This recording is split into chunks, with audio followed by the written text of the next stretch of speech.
Le të imagjinojmë për një moment një pavion spitalor nga ato të fjalës së fundit të teknologjisë. Kemi pajisje kirurgjikale robotike që kushtojnë me miliona dollara, monitor për çdo impuls të trupit dhe një ekip mjekësh të trajnuar në universitetet më të mira. Pamja tipike e mjekësisë moderne. Pikërisht. Por e gjithë kjo mrekulli e gjenialitetit njerëzor, i gjithë ky investim kolosal mund të paralizohet plotësisht, domethënë bëhet i pavlefshëm në sekond, nëse mungon një lëng i thjesht që skadon shpejt dhe që nuk prodhohet dot në asnjë fabrik në planet. Bijetesa aty brenda varet ekskluzivisht nga fakti nëse një njeri tjetër ka vendosur të japë një pjesë të vetes. Është vërtet një pikë dobët mahnitse në sistemin tonë mjekësor. Domethënë ne jetojmë në epokën e inteligjencës artificiale, të printimit 3D, por gjaku mbetet një ind i gjallë. Ka një strukturë kaq komplekse proteinike sa që është e pamundur të sintetizohet. S'ka laborator që ta kopjoj. Eksakt. Dhe në materialet e fushatës dhuro-gjak, shpëtoj jetë, që po analizojmë në këtë zhytje të thelluar sot, ky është thelbi i problemit. Sistemet shëndetësore ka një varësi absolute nga një zinxhir furnizimi biologjik që fillon dhe mbaron te vullneti i njerëzve. Është një sfidë logjistike që mban në këmbë të gjithë infrastrukturën tonë të emergjencave. Dhe kjo mënyrë e të parit të situatës vërtet ndryshon gjithçka. Për mua personalisht zakonisht i dëgjojmë këto fushata si thirrje emocionale. Por kur e sheh si një zinxhir furnizimi të brisht, atëherë e kupton pse urgjenca është e përditshme. Dhe burimet theksojnë një fakt që unë kur e lexova sinqerisht mendova se ishte gabim shtypi. E ke fjalën për ekuacionin e jetëve të shpëtuara? Po, që një qese e vet me gjaku e dhuruar barazohet me deri në 3 jetë të shpëtuara. Nga ana matematike ky është një kthim nga investimi pabesueshëm për vetëm pak minuta kohë. Por si funksionon kjo praktikisht? Se mjekët nuk e marrin thjesht atë qese dhe t'ja kalojnë 3 personave me radhë, apo jo? Jo, natyrisht që jo. Mekanizmi se si një dhurim kthehet në 3 jetë bazohet te procesi i fraksionimit. Sapo gjaku arrin në laborator, ai vendoset në një centrifugë të fuqishme. Rrotullohet me shpejtësi të lartë për ta ndarë lëngun në 3 komponentet e tij bazë, sepse pacientët të ndryshëm kanë nevoja të ndryshme. Pra, ndahet në pjesë. Pikërisht. Së pari kemi qelizat e kuqe, të cilat mbartin oksigjenin dhe përdorin kryesisht për traumat, aksidentet ose gjatë operacioneve të rënda. Së dyti kemi plazmën, domethënë pjesën e lëngshme. Që besoj është ajo që përdoret për djegjet? Të lumt, po. Për viktimat e djegjeve ose për njerëzit me probleme të mpiksjes së gjakut. Dhe së treti, janë trombocitet. Këto janë jetike absolute për pacientët që bëjnë kimioterapi për kancer, pasi trajtimi u shkatron aftësinë për të ndaluar gjakderdhjet. Pra, inxhinieria pas këtij procesi maksimizon çdo pikë të vetme. Qelizat e kuqe shkojnë te një pacient në kirurgji, plazma te një viktimë aksidenti dhe trombocitet te një fëmijë në onkologji.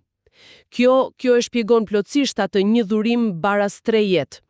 Por nga ana tjetër zbulon edhe një mah të vërtet logjistik për spitalet. Këta komponent duhet kenë afate të ndryshme skadense. Kan? Dhe ky është problemi kryesor.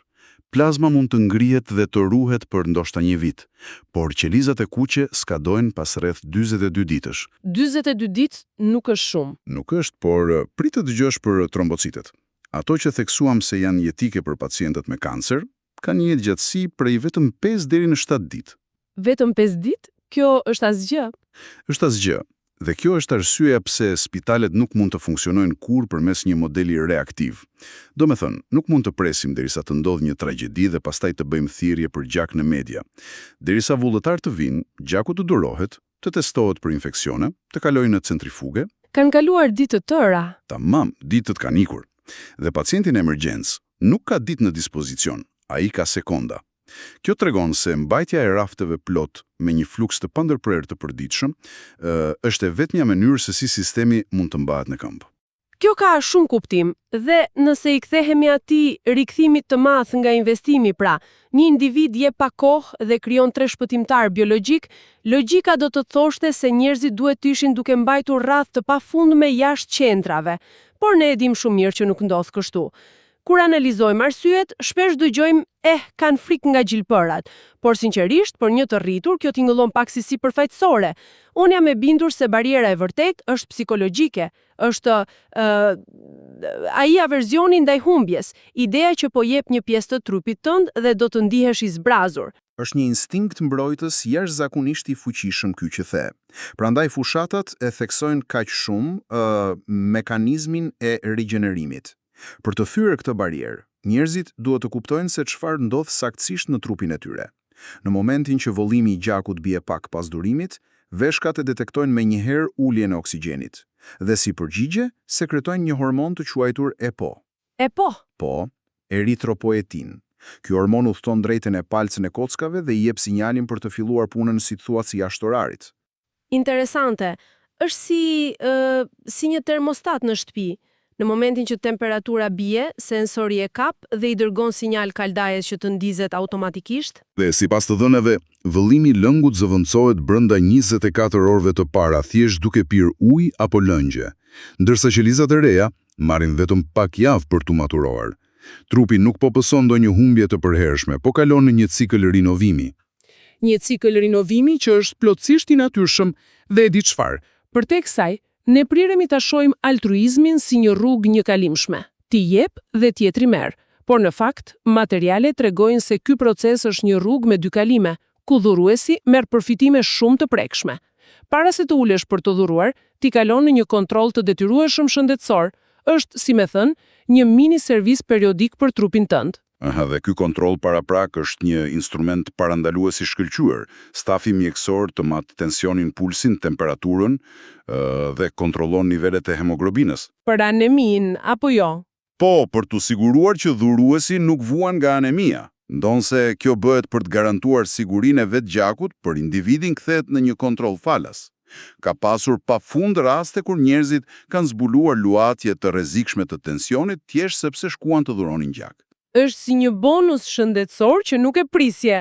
Dhe përveç anës fizike, ka edhe një komponent të fortë psikologjik aty. Psikologët e quajnë shkëlqimi i ngrohtë i altruizmit, ai momenti kur bën një vepër të mirë dhe trupi çliron endorfin, ul stresin, të bën të ndjehesh i dobishëm, kështu që biokimia jon dhe logjistika spitalore në një farë mënyre ndihmojnë njëra tjetrën. Plotësisht. Edhe kjo na çon në një nivel tjetër, te një nga argumentet më të sofistikuara të këtyre burimeve. Ata e kornizojnë dhurimin jo vetëm si akt mjekësor, por si një detyrë qytetare. Madje, si një formë e vërtet patriotizmi. Ti shërbesh vendit është veprim, nuk janë thjesht fjalë. Ne jemi mësuar ta lidhim sigurinë kombëtare me ushtrinë, me rrjetet e energjisë. Me kufit. Po, por çfarë ndodh nëse bie një tërmet shkatrues? Ose një aksident masiv industrial? I qartë, në ato momente, buxhetet e mbrojtjes nuk të mbajnë në jetë. Është gjaku ai që duhet. Na bën ta shohim rrjetin e bankave të gjakut si një infrastrukturë biologjike kombëtare. Ashtu siç kemi rrugë që lidhin qytetet, kemi nevojë për dhurues të rregullt. Dhe ajo që është edhe më e bukur këtu, është fokusi tek komuniteti lokal. Ne flasim për kombin, por në fund gjaku që dhurohet në lagjen tënde zakonisht shpëton dikë pikërisht në atë qytet. Mund të jetë mësuesi i fëmijës, një fqinj apo një i afërm. Kjo lidhje direkte e shndron këtë heroizëm abstrakt në diçka shumë të prekshme. Slogani fushatës është briljant. Heroi nuk mban gjithmonë uniform. Ndonjëherë heroi thjesht zgjat krahun. Ua, sa e fuqishme kjo. Zgjat krahun. Është një gjvori demokratizimi i heroizmit. Nuk të duhen aftësi të mbinatyrshme, nuk të duhen vite stërviti ushtarake, kërkohet vetëm një orë nga koha jote dhe gatishmëria për të ndarë një resurs që trupi e rigjeneron vetë pa asnjë kosto. Dhe ky koncepti i demokratizimit të heroizmit heq çdo lloj justifikimi. Nëse kërkohet vetëm një veprim kaq i vogël, atëherë pengesa e vetme është inercia. Të ngrihesh nga divani, si thuaç. Si ka përcehet ky fërkim i hapit të parë? Sepse burimet japin edhe udhëzime praktike për këtë. Japin dhe hapat janë dizajnuar për ta bërë sa më të lehtë. Më parë ishte sfidë të gjeje qendrën, por sot gjithçka është online. Mjafton një kërkim në platformat e spitaleve rajonale për të parë pikat lëvizëse. Por inovacioni i vërtet nuk është teknologjia, është përdorimi i shumëfishuesve social. Po, ajo pjesa ku të sugjerojnë të marrësh një mik me vete. Unë mendoj se kjo është një taktik geniale, sepse kur je vetëm, mendon, rruga, gjilpra, e lëm për nesër, por nëse e kthen në një event social, ndryshon gjithçka. Imagjino atë kafene së premtes pas dite me miqt, ulesh, flet për një orë gjysmë, çfarë ndodh nëse ky grup, le të themi 5 miq, vendos këtë takim te qendra e Drudumit? Krijon atë që mund ta quajmë zinxhiri i shpëtimit social.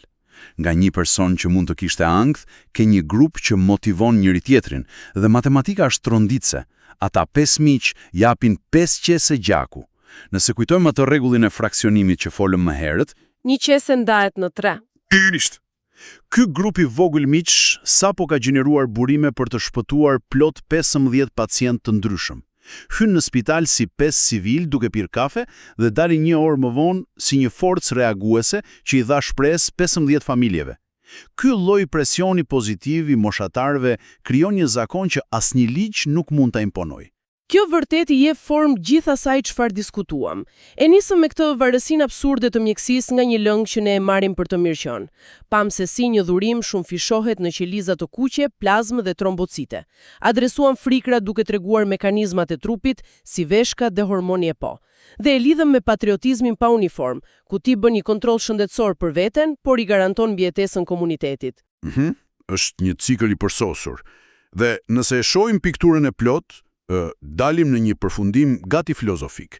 Nëse një dhurim i vetëm shpëton 3 jetë dhe palca jone kockave e rigjeneron këtë gjak pa pushim, kjo do të thotë se secili nga ne mbarth brenda vetes një rezervuar të pafundëm për të kuruar të tjerët. Ne nuk japim diçka që shteron.